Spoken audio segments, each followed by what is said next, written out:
Sarado yung ating lababo sa CR. Paano natin ito susolusyonan?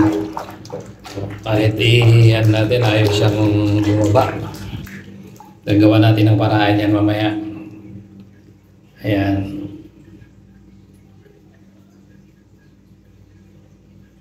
Ayaw talaga siyang bumaba, oh. Guys, kitang-kita nyo naman, oh. Gagamit tayo ng tie wrap. Ayan, oh.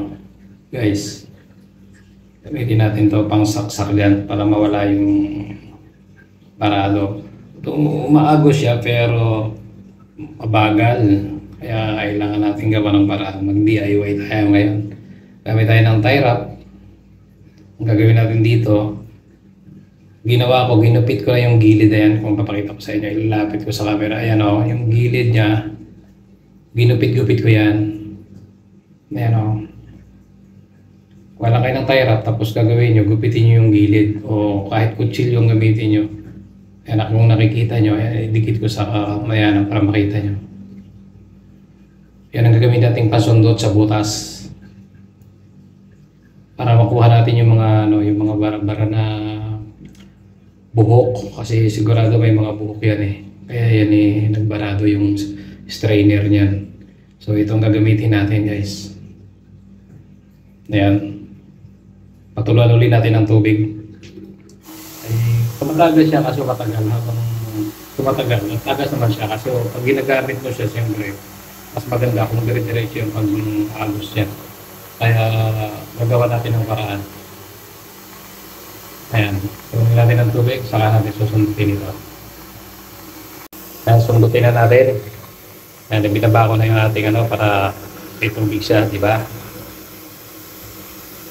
Para makita natin kung ano yung nasa loob. O, ayan, di ba guys? Ating nakikita nyo, mayroon siyang mga dumi. Sundutin ulit natin. Ayan. Para makuha lahat yung mga nakabara dyan.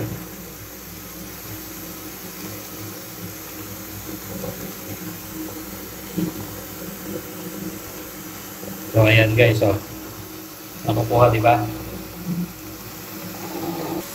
Ulitin pa natin hanggang sa maubos. So, ayan, oh. Unti-unti na siya dire-diretso na hindi na naiipon yung tubig, guys. Kasi natanggal na yung iba. Ayan, oh. Wala na. Hindi na siya napupuno. Pero meron pa rin siyang natitira, oh. Ayan, oh. Wala na, oh. Dire-diretso na yung tubig, di ba? Pero sairin natin yun kung ano yung mga buhok dito sa loob. Sairin natin para tulit talagang dire-diretso siya. So ayan guys, so, kitang-kita mo kung kuha yung buhok, ang dami.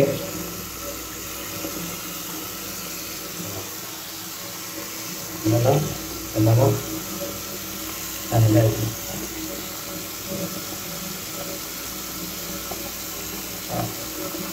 Ayan o, kita nyo diretso na yung tubig. So, ayan guys, nakita nyo ngayon dire-diretso na siya.